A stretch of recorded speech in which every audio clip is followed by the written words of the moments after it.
Blog Talk Radio.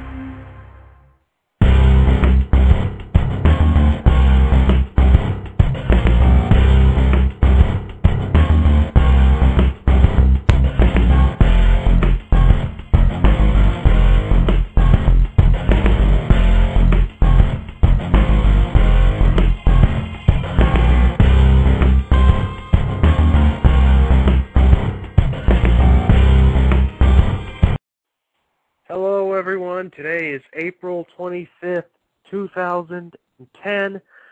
This is the Jerry Ciolino, and this is the Jerry Ciolino Show, and today I'll be talking about the health care bill.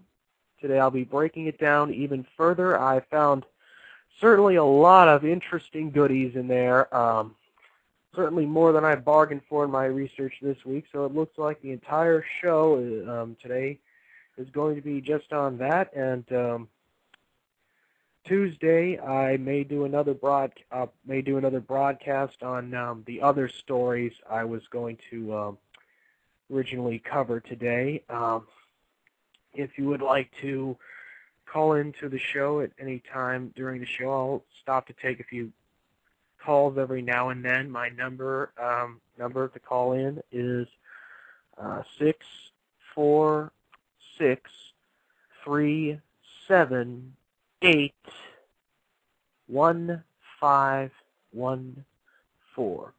Once again, the number to call in, if you'd like to call in, is 646-378-1514.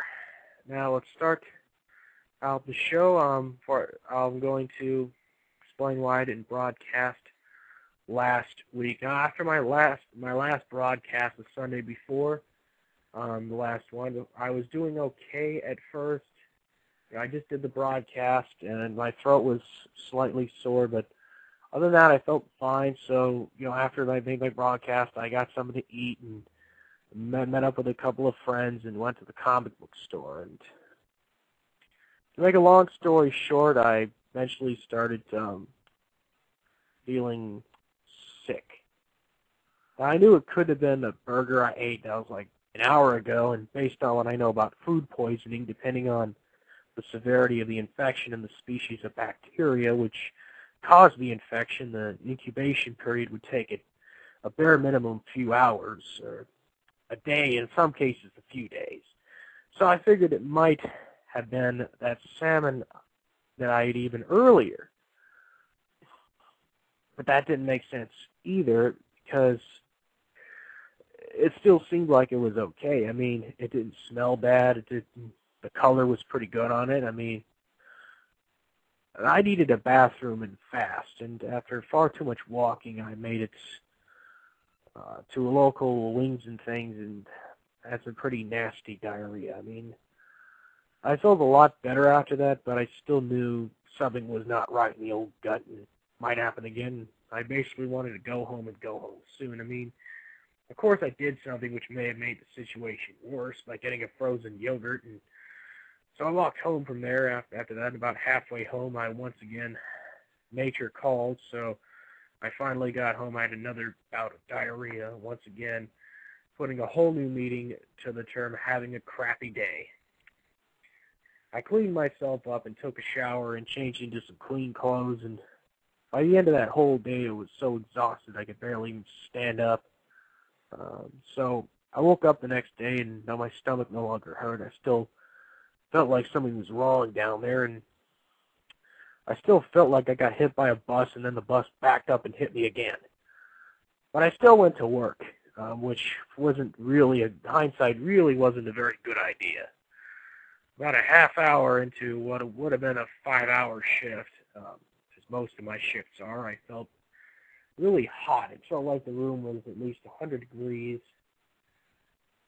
And bear in mind, I mean, I work in an air-conditioned grocery store, so there's no reason why it should be that hot in there. So I began to wonder if the air conditioner was busted, because occasionally we do get some technical problems. I mean, so I asked several of my coworkers, is it just me or is it boiling hot in here? I mean, did the gates of hell open up and are the fires lapping at our feet or something?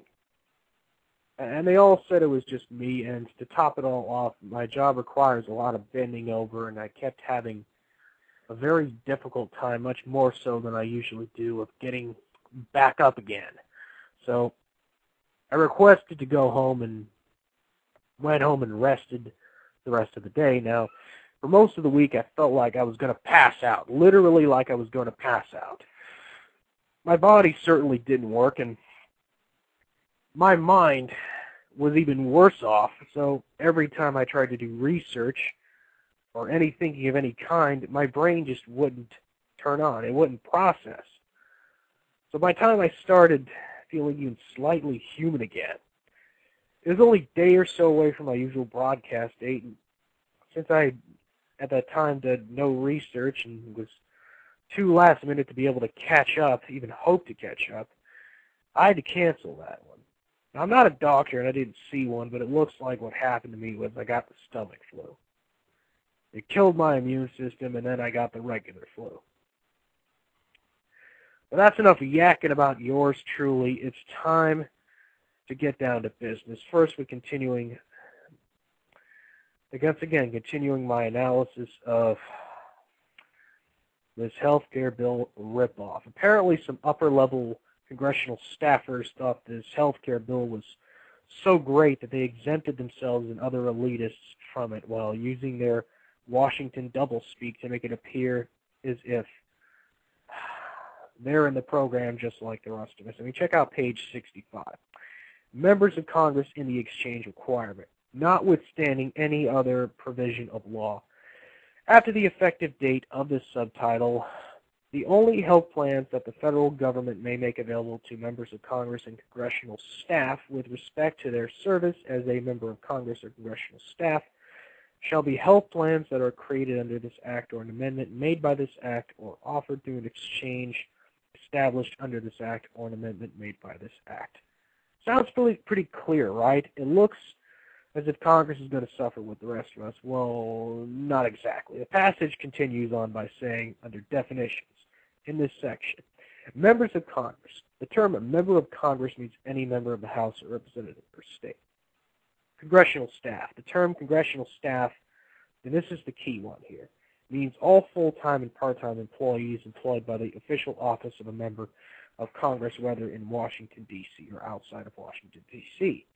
Now, once again, that seems clear, but you got to read between the lines. I mean, this means essentially that lower-level staffers, such as those who work for, say, Nancy Pelosi, for example, in her capacity as a member of Congress, will be required to be part of the so-called healthcare exchange, just like the rest of us. But high-level staffers, such as those employed under Pelosi under her capacity as Speaker of the House, will be exempted from this requirement because it defines congressional staff so narrowly when virtually all members of Congress who are in leadership positions, such as Nancy Pelosi,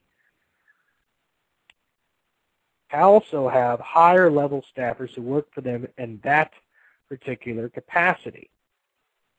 And I find it suspicious that this section does not contain even so much as a half-hearted attempt to require the president or his staff to also take part in the so-called health care exchanges offered by this bill.